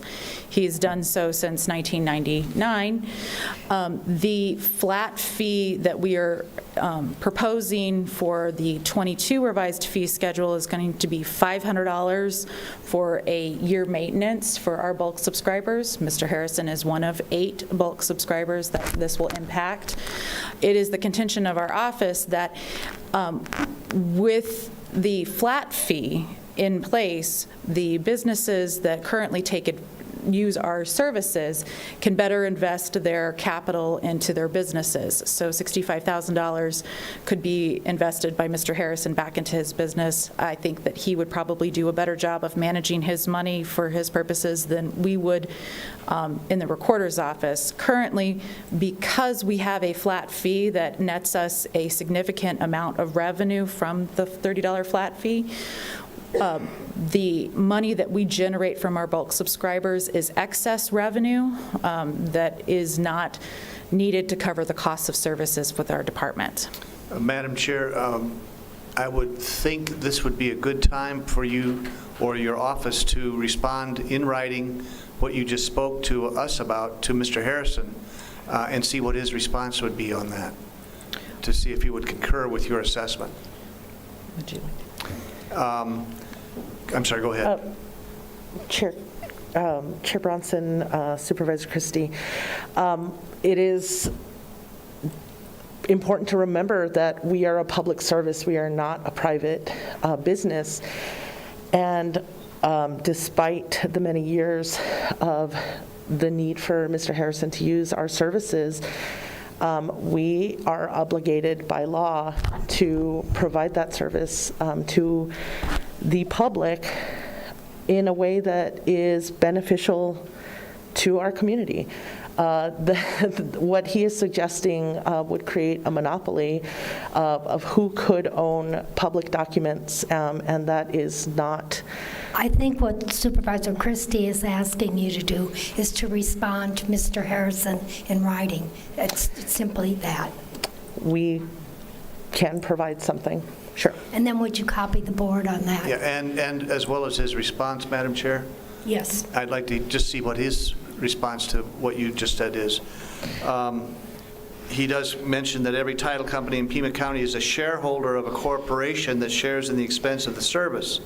Since 1999, we have spent more than $1.4 million on images from the recorder's office, and we have a couple friendly competitors that do the same. The proposal would allow an entity to purchase everything we have accumulated, Mr. Harrison's company, for a mere $8,000. Personally, I cannot understand the reasoning behind such a drastic fee. I do think this needs to be addressed, and I do think he needs an opportunity to respond to whatever it is that you wish to say about his concerns. And that, I think, should become a matter of public record. Finally, I would just conclude by saying that I have to say this chart does not lend itself a great deal of confidence when we're looking at this this budget and the changes that are being made. And my final question, Madam Chair, is you're projecting a $500,000 loss in revenue to your operating budget. That's a significant chunk of change. And I just would like some sort of explanation / reassurance that the recorder's office is not going to come back before the board and ask for a supplemental subsidy to make up for this loss that your office is in fact generating. So if you could give us those assurances as well as another assurance that this will not impede your function to lose $500,000 in your budget, I'd feel a lot better about the situation than I do now. So thank you, and thank you, Madam Chair. Thank you. Any further discussion? Madam Chair. Supervisor Scott.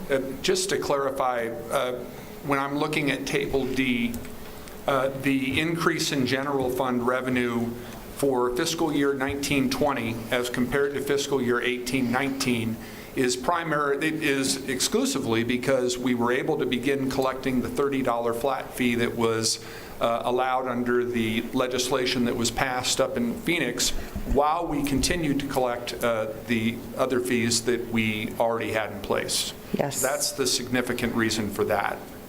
And then something else that I wanted to give you a chance to speak to, because it summed things up very well, was your two-sentence conclusion on the original document that we looked at the last board meeting, where you said the new revised recorder's office fee schedule is a streamlined structure that accurately reflects the true costs for service delivery while also conforming with changes made to state law. Furthermore, this fee schedule provides the public greater access to documents in the custody of the recorder's office without being cost prohibitive. If you could expand on the points in those two sentences, because I think they're integral to the public's understanding of why you're proposing these new fees. Right. So, Chair Bronson, supervisors, I think it's really important for people to understand recorded documents prior to 2019-2020. Each document that was submitted, it would be determined the cost for each one depending on the size, the number of pages. There was a number of factors. It was very confusing. It resulted in a large number of documents being rejected, which meant that we would have to send them back, or a large number of overpayments, meaning that we were receiving money without being able to provide service for those. And so the legislature's move to reduce this fee to a $30 flat fee has been very successful and beneficial to constituents. It is very clear the amount that it costs per document to record each item. It is reduced the number of rejections, and it has reduced the number of overpayments. It then, of course, has been able to generate a much larger revenue stream, part of which is broken down and has a $4 special. $4 goes towards information and technology, and that is its own additional fund. And so this is reflective of the times. This is the move that the legislature moved towards was in response to the statewide issue of people overpaying or rejecting documents and the confusion of these fees. And so we are simply... How is it that people overpay? I'm a little confused about that. So, for example, if they were calculating on their own per page, per document, and maybe they sent us $100 because they thought something was going to cost $100, and instead it costs us $50. It's their miscalculation. Yes, but the quantities, the amounts that they have been overpaying were in the thousands of dollars, because a lot of times it would be title companies or other entities that are trying to do multiple recordations at a time, and so it would result in thousands of dollars of overpayments, and then also rejections as well, which created a lot of additional unnecessary work for our staff.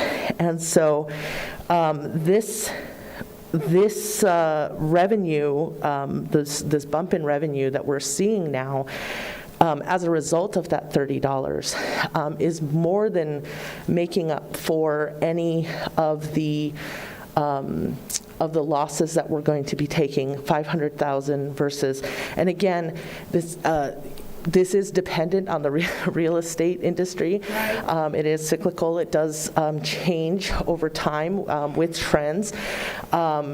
However, the amount that it's costing us to provide this information, now that we are in a digital era and people can simply do a records request and submit records requests for free of charge for a one-page recordation, they could be doing that, or we could provide it online. That is a growing trend also. And so part of this is in response to the needs of the public, the asks of the public, and ensuring that it is reflective of what our office actually does in serving the community. Madam Chair? Supervisor. It begs the question, as you know, we've had a lot of controversy around the new voting system that is being installed. This $500,000 loss of revenue in your budget, do you foresee or predict any impacts, negatively or otherwise, on the implementation of the voting centers and the e-books as a So- result of the $500,000 budget deficit that you're projecting? No, we do not. And just for the public's awareness, there are two separate sides of our house in the recorder's office. We oversee voter registration and early voting and document recording. We do have separations within our budget to allow for, to reflect for the revenue, the income, the cost that we have projected. The costs that we have projected for the vote centers are independent of the recording side of the house, and will not impact. And we have fully built that into our budget for this year, and as you'll see when we do present our budget for next year, that year also. Okay. Thank you. Thank you, Madam Chair. Chair Bronson? Supervisor. Yeah, I want to thank you for the presentation. I know it's been an incredible amount of detail that you've been asked to provide. I just want to verify with the table, the total amounts are correct. What essentially happened is there was a line item that was deleted that was kind of not, it was the grants line item. Is that correct? Yeah. I just want to make sure, because I want to make sure that you say publicly that while they don't necessarily add up, you were highlighting the general fund and the special revenue lines, and that there is obviously, like, let's say in 15, 16, there's a $23,000 amount, but that's grant funds. Is that correct? Chair Bronson, Supervisor Grijalva, yes, thank you. That is true. The items on the table provided to you are strictly the general fund revenue and the special revenue. It does not reflect any revenue the office received from grant monies throughout those fiscal years. Okay. And I know that our constituents appreciate being able to do a lot of these, the recording online. I think that that's been incredibly helpful, and being able to just, pay online has been something that you've brought, that I know that I've heard several people comment on how much they appreciate it and how much user-friendly it is. Thank you. Until the internet goes down, right? Then you can still walk in. And you can still walk in, yes. I just, it's going to go down. It's just a question of when, not if. All right, any other questions? Roll call vote. Okay, Madam Chair, Supervisor Grijalva, just for clarification, your motion does include closing the public hearing? Yes, thank you. But it does now. It will now. Yes, it includes closing the public hearing, and Supervisor Scott seconds that. Yes, thank you. And also for the record, Supervisor Hines joined today's meeting at 9:14. Supervisor Christie? No. Supervisor Grijalva? Yes. Supervisor Hines? Yes. Could you repeat that? Not quite sure we heard you. Supervisor Yes. Hines? Yes, okay. Supervisor Scott? Yes. Chair Bronson? Yes. Motion passes 4-1. All right, let's move on back to the regular agenda. Thank you. Thank you. We are Board of Supervisors sitting as other boards. Flood Control District Board. Items 8 and 9. Does anybody wish to divide the question? If not, I'll move both items. Second. Motion and a second. Any discussion, any objections? Hearing none, motion carries. Moving on to item 10, Library District Board. I'll move the item. Second. Okay, there's a motion and a second. Any discussion, any objections? Discussion, Madam Chair? Supervisor Christie. Yeah, I'm looking at the background material on this, and one of the issues that this is supposed to be addressing is to create better internet connectivity throughout the region, throughout Pima County.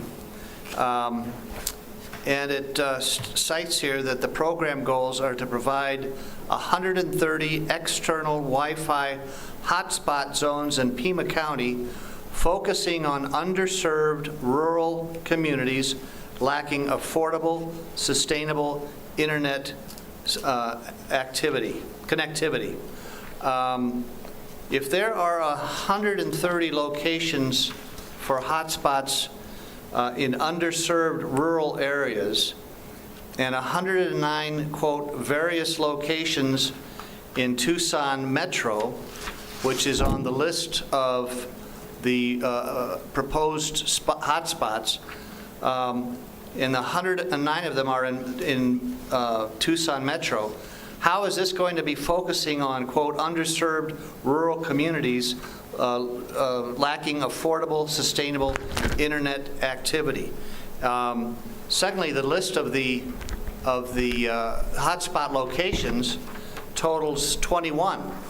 And we are told here that this is going to create 130 external hotspots.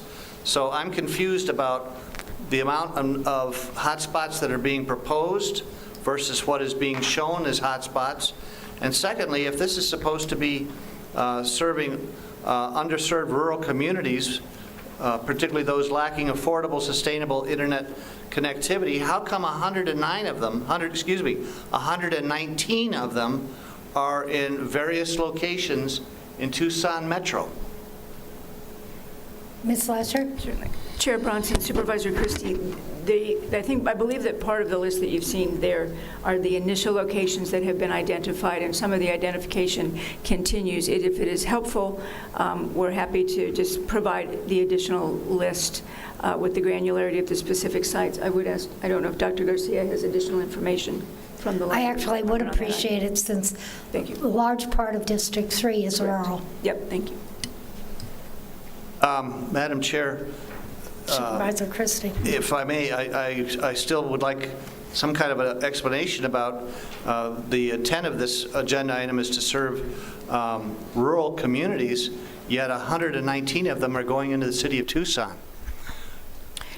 Again, if I'm Chair Bronson, Supervisor Christie, happy to provide that information and the lists. They are looking at a variety of locations, rural areas, those that lack connectivity, and where others lacking the affordability access to the broadband. So there are three components, excuse me, that make up where those locations will be identified. We can provide, we're happy to get back with you and provide the full list. If that is helpful, happy to continue it, and we'll get it to you at the next Okay, why don't we then, there's a motion on the floor in a second, but I'm going to make a substitute motion to continue it till our next meeting to get the information Supervisor Christie has asked for. Can I second that? Or? You can. I'll second that. Chair Bronson, can I add something? Sure. Even if you're in an area that has a lot of connectivity, if they've expended the broadband, like if Cox has or any of the other service providers, then you don't have that access and you have to pay for the higher priced internet. And so for some places, even if you're where I used to live, right on the corner of Mission and Ajo, we didn't have the kind of access that was more reasonably priced. So we'd have to pay for a higher cost. And so I just wanted to break that down, because for some of these places that they're directing those funds, it's probably to families and households that don't have high-speed internet access. And so you're seeing them at clubhouses and Mission Park and other areas like that. All right. We have a motion and a second, a substitute motion and a second on the floor to continue this item. Any discussion? Chair Bronson, is there any issue with delaying this item? Because I'm comfortable voting for it. I just wanted to know if there's an issue with delaying it for 2 weeks. Chair Bronson, excuse me, Supervisor Grijalva, it simply delays the activation of the contract by 2 weeks. And so people would not have access for 2 weeks. Okay. Okay, there's motion and a second on the floor. Any objections? Hearing none. Object. One objection, hearing no other objections, motion carries. We'll continue this. Now we move on to the consent calendar. Would anybody like to vote on any of the items separately? Madam Chair. Go ahead. Okay, Supervisor Scott.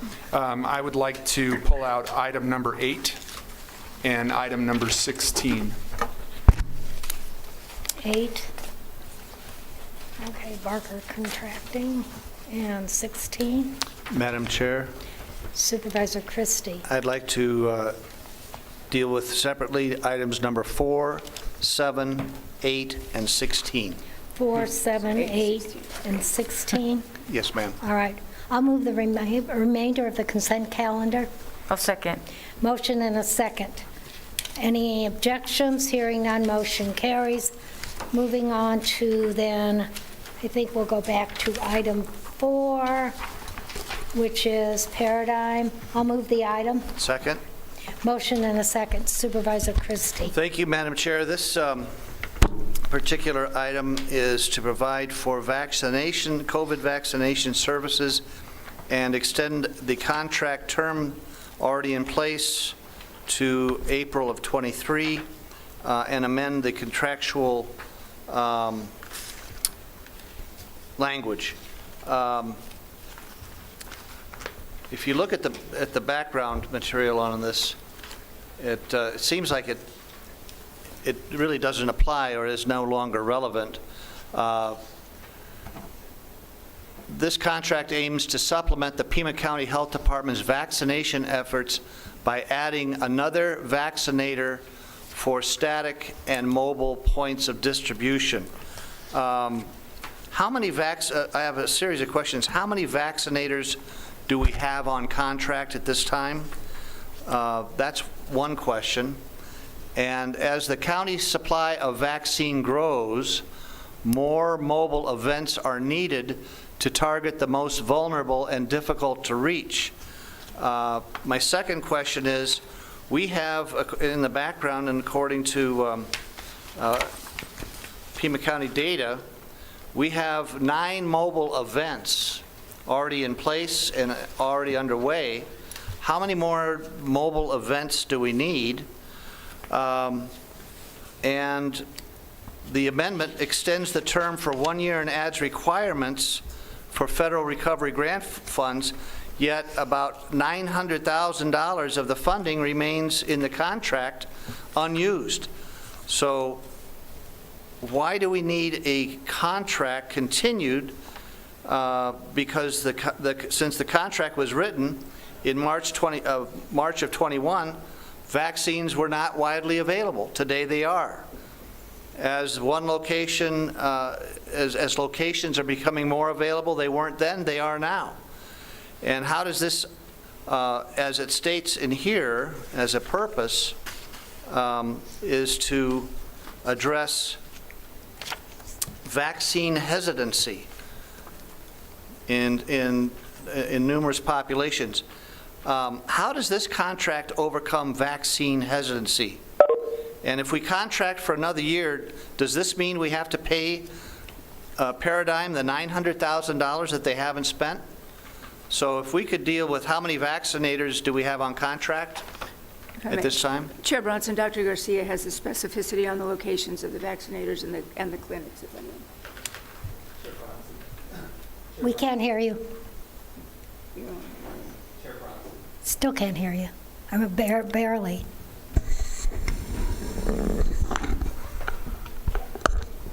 Chair Bronson, Supervisor Christie. Much better. Happy to provide the additional detail.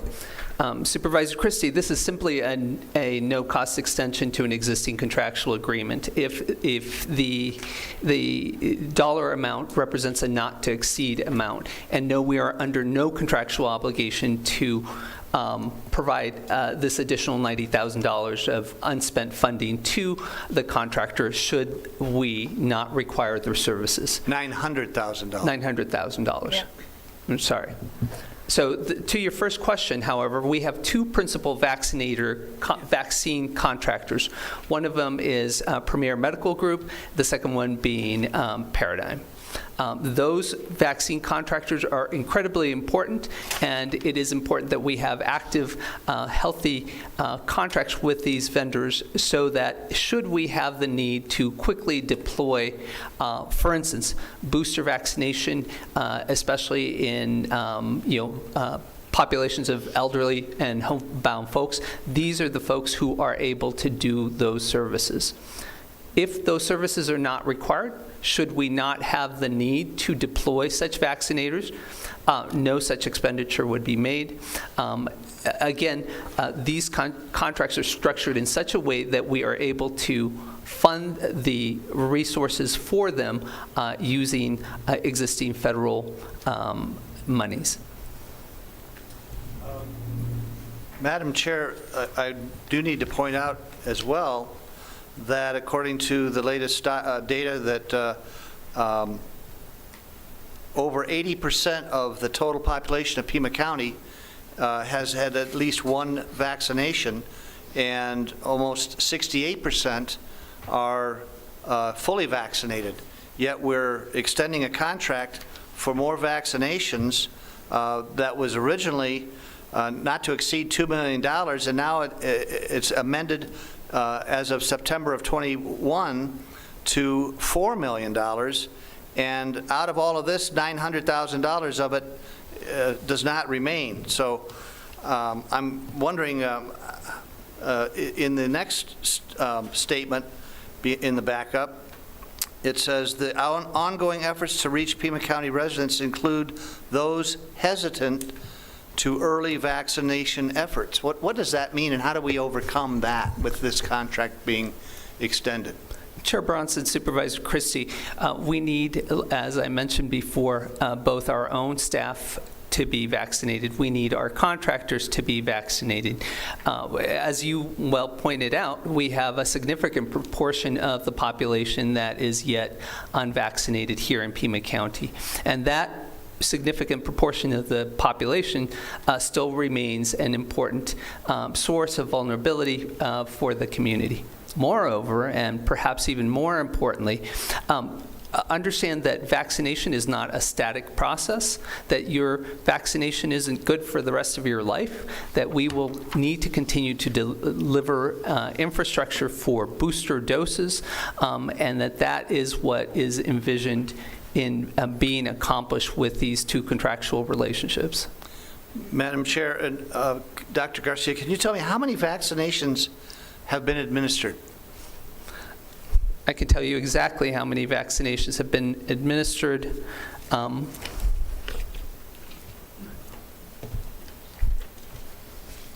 want to say 1.6 million vaccinations have been administered in Pima County. And Madam Chair, Dr. Garcia, I'm sorry, 1.7 million. 1.7 million.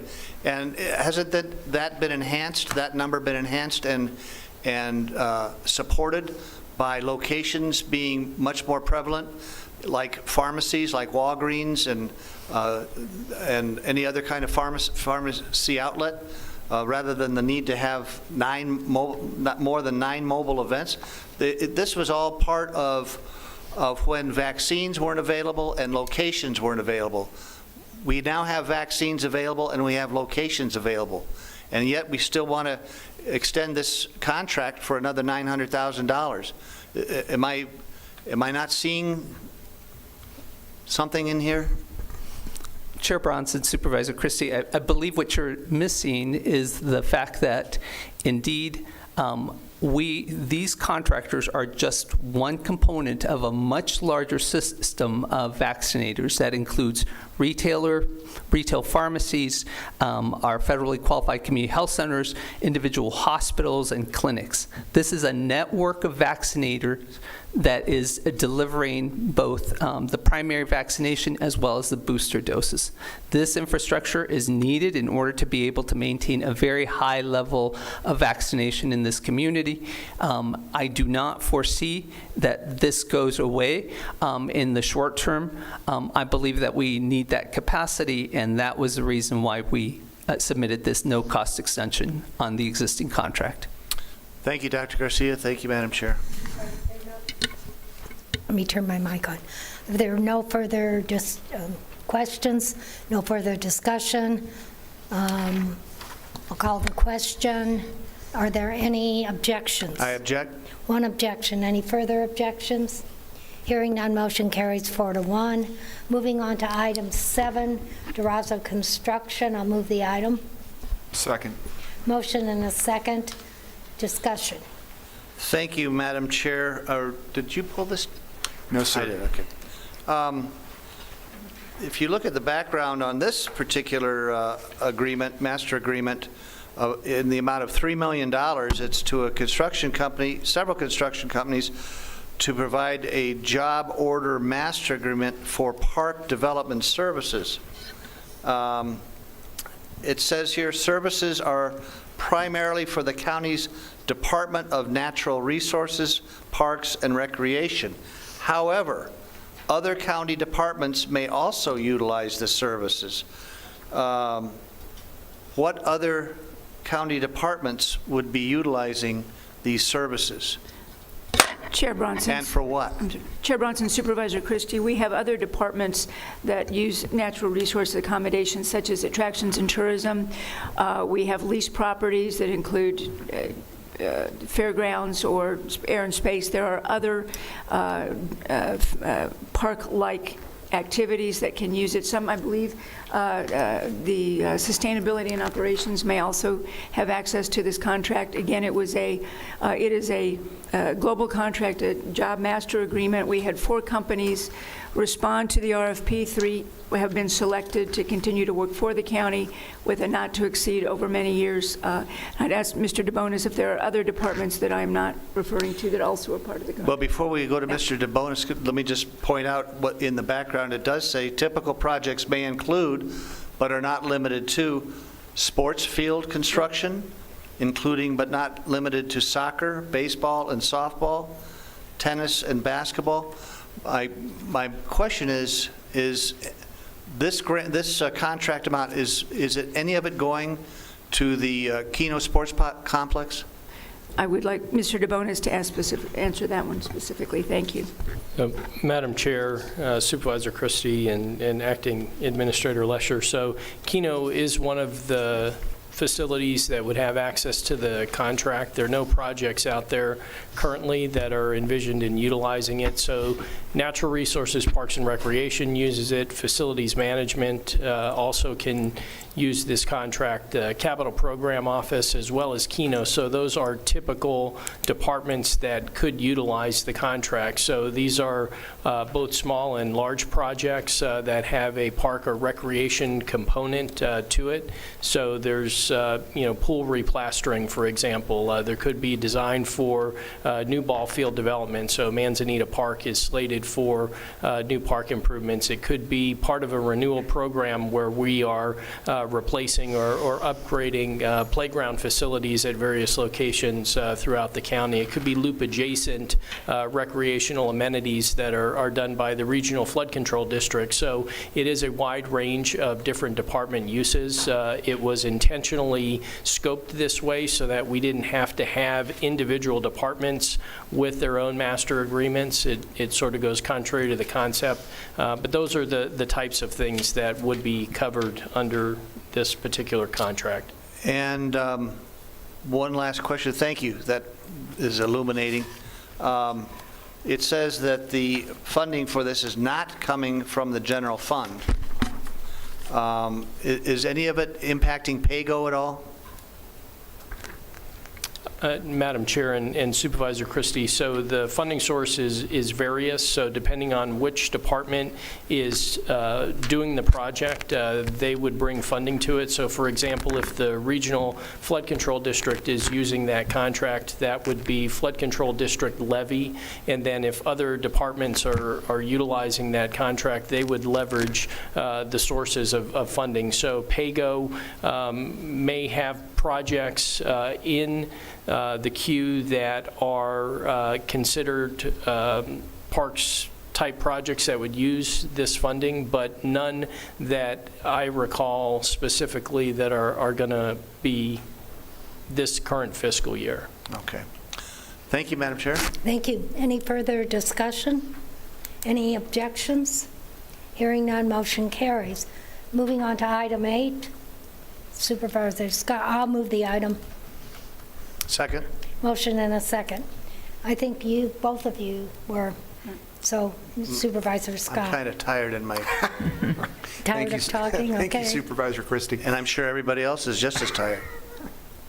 When this is a job order master agreement for remodel and construction services, and when it was originally approved by the previous board in April of 2020, it was approved for an amount of $2.5 million. This is the 4th amendment that is being considered to this agreement. There were 3 prior agreements, 2 by this board and one by the procurement director that added $7 million. And now this amendment adds $2 million, so the revised amount in less than 2 years has gone from $2.5 million to a proposed $11.5 million, and the justification is unforeseen construction and remodeling needs for this particular amendment. What I'd like to know is, how did this go from $2.5 million to what is proposed to be $11.5 million if we pass this amendment, and what are the unforeseen construction and remodeling needs? So I guess I'm asking for a recap of the previous amendments as well as for this one, and if that needs more time then can be discussed in this meeting, that's fine. Thank you. Chair Bronson and Supervisor Scott, this is a contract managed by the Facilities Management Department, so there are any number of projects that are in construction that have affected the past amendments to the contract or the past contract, as well as this proposed project going forward. In order to get you the specificity on those individual projects and the cost, I'd like to come back to you with that at the next meeting. Thank you. Thank you. So could we continue? Yep. We would need a continuation motion. I would move. Do a substitute. I swallowed a lemon. Please don't say lemon to a former car dealer. I'd like to make a substitute motion that agenda item 8 be continued to the next meeting. I'll second that. Motion and a second. Any objections? Hearing none, motion carries. And our next 16. I'll move the item for purposes of discussion. Motion and a second. Discussion. Madam Chair, just a clarification on this particular one. National Environmental Health Association and U.S. Food and Drug Administration, we're receiving a grant from that entity to provide for a retail program standards coordinator position. So this is going to a coordinator position of roughly $112,000 a year for a 2-year term. On the background, it states that it's a 3-year term.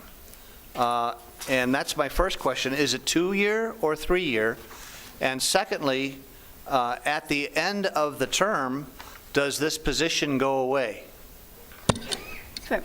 Chair Bronson, Supervisor Christie, I can answer the first part, that when we receive grants funding and we hire individuals under grants programs, there is no guarantee that the positions will continue or will simply revert into the general fund. Should programs want to continue and additional funds be found and supported, they may, but they are not guaranteed when at the conclusion of the funding. I believe we're looking at about a 2.5-year period that's actually delineated, but for the specifics, it is a 3-year position. Or it is an individual at approximately $67,000, $70,000 a year for the 3 years, but Dr. Garcia may have additional information. Forgive me for not quite understanding, but why does it say 2-year on the agenda item? Chair Bronson, Supervisor Christie, that would be our error. This is a 3-year contract. Wait, I'm sorry, I didn't hear that. Chair Bronson, Supervisor Christie, that would be our error. I wanted to hear that. Absolutely. Thank you, Dr. Garcia. So this is as Acting Administrator Lesher pointed out, this is indeed a 3 years worth of funding that does approximately 2.5 years worth of work, and that's what's memorialized in this contract. And perhaps we did not make that sufficiently clear. To be clear, the Voluntary National Retail Food Regulatory Program Standards, which were developed under the previous administration, is a program of the Food and Drug Administration. And this is one of 3 contracts. This one provides for the staffing, for the enforcement and of those standards, and for the support of operators in meeting those standards. So, Madam Chair, Dr. Garcia, do you foresee this ending, this position of coordinator ending? Chair Bronson, Supervisor Christie, this is an ongoing regulatory function. I believe that we have the capacity to absorb that function eventually within our existing consumer health and food safety team. So I believe that at some point we will be able to not need these resources because we will be able to do with the team that we have in place. Would there be a chance for additional funding from the same source to continue it if you so desire? Chair Bronson, Supervisor Christie, so the health department since 2013 has received probably 10 separate contracts with the Food and Drug Administration in the area of food safety. Our health department, it happens to be a well-regarded leader in the area of food safety. So I do anticipate that there will be more external funding that will be able to draw upon. Okay. Dr. Garcia, thank you for your candid remarks. I appreciate that. That's all from me, Madam Chair. If there's no further discussion, are there any objections? Hearing none, motion carries. We move now to item 12, appointment of Constable Justice Precinct 8. There were 4 candidates: Francisco Lopez, Deborah Martinez Garibay, Christopher T. Toth, and Catalin Riker. Chair Bronson. Supervisor Grijalba. I had the opportunity to listen to the forum and follow up and chat with each of the candidates. I appreciate their enthusiasm and energy and want to thank each candidate for what they brought to this process. Based on the information at hand, including review of resumes, the forum held on March 10th, and my follow-up chats with each person, I believe the most qualified candidate is Deborah Martinez Garibay, and would like to nominate her to fill the vacancy as the Justice of the Peace. Her. Yes, Justice of the Peace, Precinct 8, Constable. I'll second. Motion and a second. Is there any discussion? Any objection? Hearing none, motion Madam carries. Chair. Supervisor Christie. I abstain. You abstain. One abstention. All right. Motion carries 4-0 with 1 abstention. Moving on to item 13, unfinished business, extension and expansion of pandemic outbreak leave. What's the pleasure of the board? Chair Bronson. Supervisor Grijalba. I'd like to move with option B from the administration's memo on February 25th. And I will second. I'm in shock. No, it happens sometimes. There's a motion and a second.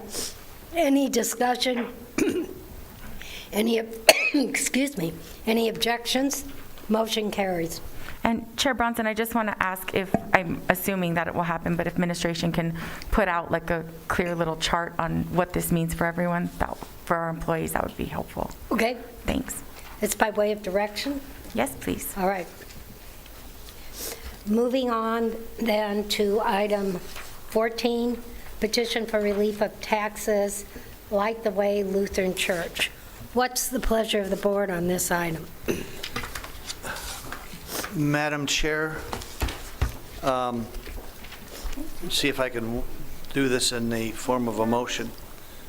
I would like to follow the advice of the assessor's review on the parcel numbers and the years and the amounts. The first 2 parcels, as stated in the backup of the chart, the assessor's review indicated if the affidavit had been filed in a timely manner, the assessor would have granted the exemption. I would move that we allow that exemption to be granted. As I'm looking at that, it's parcel number 2221-21-9310. Correct, -1, I believe. So that's your motion? Yeah, -1 and -2. And I suppose we should vote on them separately, or and then I would like to additionally move in the same motion as the assessor. Let's do that one. Okay. Okay, there's a motion on the floor, and I'll second it, to grant the exemption. Is there any discussion, any objection? Hearing none, motion carries. And Supervisor Christie. Going through the next 2 parcels, the assessor would have denied the exemption had they been filed in a timely manner. I would like to follow the assessor's recommendation and deny The exemption. the exemption to 221-21-9320-1 and 2. I'll second. Any discussion? Any objections? Hearing none, motion carries. Moving on to fleet services, items 15, annual vehicle exemptions. I'll move the items. Second. Motion and a second. Any discussion? Any objections? Hearing none, motion carries. Moving on to item 16, human resources revision to merit system rules. What's the pleasure of the board on this item? I'll move the item. I'll second. Motion and a second. Any discussion? Any objection? Hearing none, motion carries. Moving on to items 17, 18, and 19 under real property, sale of real property, and resolution number 2022-10. Item 18, sale of real property, and resolution number 2022-11. And an item 19, resolution number 2022-12. If nobody wants to divide the question, I'll move those items. Second. Motion and a second. Any objections? If there are no objections, motion carries unanimously. Item 20, Superior Court, initial court appearances. What's the pleasure of the board? Chair Bronson? Supervisor Call. I'd like to pull this item and ask administration to bring back some additional information. This system isn't working, and we've had former county attorney, deputy county attorney, I believe, Amelia Kramer. We've had our county attorney, Laura Conover, our sheriff talk to us. He was on a news show last week about the cash bonds, and I do feel like there are some pretty significant concerns, and this is a 10-year extension of the current process. So your motion is to continue? To continue and get some information. Give me your time, sir. We can bring it back in 2 weeks. I mean, I just think, yep. I'll second. There's motion and a second. Any discussion, any objections? Hearing none, motion carries. Moving on to hearings. Items 21 through 24. Items 21 is fireworks permit, 22 is fireworks permit, and 23 is a fireworks permit, 24 is a liquor license. Is there anybody in the audience that wishes to address us in opposition to these items at this time? If not, I move to close public hearing and approve those items. Second. Motion and a second. Discussion, objections, hearing none, motion carries. We now move on to item 25 under development services. It's a hearing for a conditional use permit, P21CU 00007, City of Tucson, South Sandario Road. Is there anyone in the audience who wishes to address us in opposition to this item at this time? If not, I'll move to close public hearing and approve the conditional use permit. Second. Motion and a second. Any discussion, any objections? Hearing none, motion carries. Moving on to item 26, and it's hearing rezoning time extension, P16RZ 00011, Ajo Camino del Oeste, LLC, West Ajo Highway. What's the pleasure of the board on this item? And we have the applicant here who's available to speak if so needed. Chair Bronson? Supervisor I'd like to Call. go ahead and move to close the public hearing and approve the 5-year time extensions subject to original and modified standard special conditions. I will second. Any discussion? Any objection? Hearing none, motion carries. Moving on to item 27. And, okay, we've got, okay. Item 27, well, let's see. Really, items 27, 28, 29 are ordinances. These are rezoning ordinances. 28 2022-4, 2022-5, and item 29 is a resolution 2022-13. I move to close public hearing and approve those items. Second. Motion and a second. Any discussion? Any objections? Moving on to items 30 and 31. I will move to close public hearings and adopt resolution number 2022-14 and resolution number 2022-15, and again, close public hearing. Second. Motion and a second. Any objections? Hearing none, motion carries. We now move on to item 32, which is a hearing for a comprehensive plan, a specific plan, resolution, rezoning resolution and ordinance. I will move the item as well as item 33, which, let's see, if we approve 32, we are going to adopt resolution number 2022-16 and ordinance number 2022-6. If we approve item 33, we will be approving resolution number 2022-17 and ordinance 2022-7. I'll move to close public hearing and adopt those items. I'll second. Motion and a second. Discussion? Objections? Hearing none, motion carries. That brings us to the end of our regular agenda. Moving on to our addendum agenda. We've done item 4, and we've done item 2, so we're now on item 3, employee COVID-19 vaccination and administrative policies. Supervisor Christie.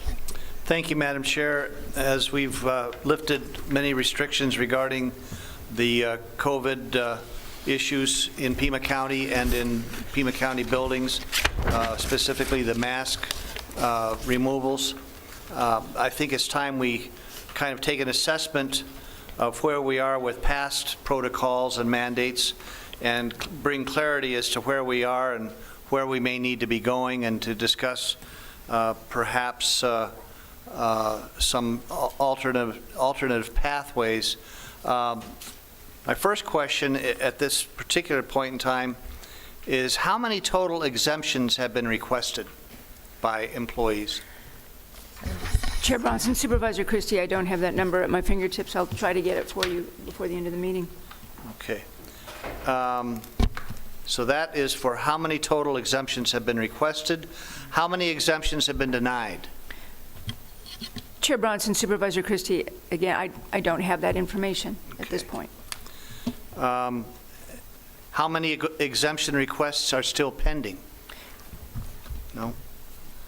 Okay. So, I'm sorry, Supervisor Christie, I didn't know what your questions were going to be, and so we do not, didn't see those. We will get them for you. Okay. Just to make sure that we're on the same page on this, currently you cannot be hired unless you prove you are vaccinated, and that covers all departments in Pima County employment, right? I'm sorry, Chair Bronson, Supervisor Christie, yes. Okay. And currently, if I'm correct, you cannot be promoted or given a raise if you are unvaccinated. Is that correct? Chair Bronson, Supervisor Christie, that is correct. And additionally, unvaccinated employees are being charged additional health insurance premiums, also known as disincentives. And that is for those that are not in the vulnerable populations. Chair Bronson, Supervisor Christie, correct. That's correct. My question is, are any of these policies going to be reviewed and or changed or updated? Chair Bronson, Supervisor Christie, we pulled all of the various policy statements, recommendations that have occurred over a period of time, and when we pulled the administrative procedure dealing with mask mandate, as you know, we also rescinded the policy statement that was a partner document with that. We have delineated the others and are in the process of reviewing them. The next batch I think we need to look at are those related to vaccination. At this point in time, our concern has been we are just beginning to see we've seen the numbers go down. down, as we've communicated. The same way we saw the numbers go down last year, and then everyone came back from spring break and the numbers went back up. We have just released the mask mandate. We are just seeing the numbers go down. We are actively reviewing all of our policy statements regarding how we have been dealing with the pandemic as both employees and employer, and as a community health agency. And I don't have a date we would bring anything specifically back to you, but I can tell you the team is looking at a crosswalk of everything we're doing now, what were memos from the county administrator, what are administrative procedures, what are board policies, and seeing when we might make recommendations on any of those to the board. Would it be out of line to ask for setting a date, a timetable, to come up with a Chair Bronson, Supervisor Christie, if the board can establish that at any time, we're happy to bring that back to the board at a date you select. Before I make a motion to that effect, I have one final question. Any review of rehiring unvaccinated former employees? Chair Bronson, Supervisor Christie, currently that is not the policy of the board or the county, so we have not reviewed that yet. So you're not reviewing that issue? We are not at the current time. Okay. Madam Chair, I would like to make a motion that the county administration bring back before the board its review of the policies that were outlined, particularly those regarding disincentives and the extra charges of additional health insurance premiums, and this, of course, applies to unvaccinated employees, and that Acting County Administrator Lesher brings some proposals and some reviews before this board, and I would say the second meeting in April. Would that be an adequate time? Chair Bronson, Supervisor Christie, that will be fine. And I would also request within that motion that review that we just discussed include reviewing the rehiring of unvaccinated former employees. And you can bring all of that information that you've compiled, your studies, your analysis, your data, to the board for review on the second meeting in April. Chair Bronson, Supervisor Christie, that would be fine. I believe it's the 19th, but 19th. Thank you. Is there a second to that motion? I'll second it because I would like to see the review that apparently is underway. And also, Madam Chair, just to reiterate, Ms. Lesher, you will bring the exemptions and the exemptions denied and the exemptions still pending? Pending. Or you'll provide that? We'll get, I'm sorry, Chair Bronson, Supervisor Christie, we will get that out to you before the end of the day. Very good. Thank you. Thank you, Madam Chair. There's a motion and a second on the floor. Chair Bronson? Supervisor Grijalva. Yeah, I also, I do think that it's important for us to discuss ongoing boosters. And I think that that's an issue. We had a meeting with HR about the previous item, and one of the things that was brought up is that we're really not collecting data on boosters. The CDC is going to be recommending a fourth, and we kind of really don't know how long our vaccines are active in preventing Madam Chair, catching COVID. It is actually, it's an employee COVID-19 vaccination administrative policy, so that's what I'm asking about. Okay. So one of the things that I'd like to know is how many employees, is part of this presentation, how many employees do we know if are fully vaccinated? We know that number, but we don't have any information about boosters. And so I'm wondering if that would be helpful. You can do that by way of direction, but not with the motion. Well, if they're asking for additional information on policies, and that's one of them? Well, then just do it by way of direction. Okay. I'd be glad to include it in. Yeah, Okay. I just want to get the information. I guess that's a friendly amendment. Would that be? Yeah. Sure. I would accept that as a friendly amendment. Okay, thank you. So I just wanted some information on that. Thanks. And Supervisors? Yes, Yep. ma'am. Okay. Motion on the floor. Is there any discussion? Any objection? Hearing none, motion carries. Moving on to item 5, procurement, cancellation of award. I'll move the item. Second. Motion and a second. Any discussion, any? Madam Chair, this, of course. Would think you would like the I'm- cancellation of a master agreement. Well, I'm just questioning why that it wasn't determined when this award was made that the vendor was from, was not a local Tucson facility. Oh, good point. Chair Bronson, Supervisor Christie, an error was made. That's 2 today. Adjourned You're on a quickly. roll. And too bad we're at the end of the agenda. There might have been more. Thank you, Madam Chair. Thank you. I understand. Thank you for the question. There's a motion on the floor and a second. Any discussion? Any objection? Hearing none, motion carries. That brings us to the end of today's meeting. If there are no objections, this meeting stands adjourned. Chair Bronson, I wanted to just take a point of personal privilege if I could. Quickly. Can we do that? Okay. So the summer jobs program for our young people between the ages of 14 to 21, the application is out, and the deadline is March 18th at 5 p.m. So any young people that qualify, please apply. So It's a 3 good program. days. Yep, thank you. Okay, if there are no objections, this meeting stands adjourned. We will see you on April 5th. Okay. All right, thank you.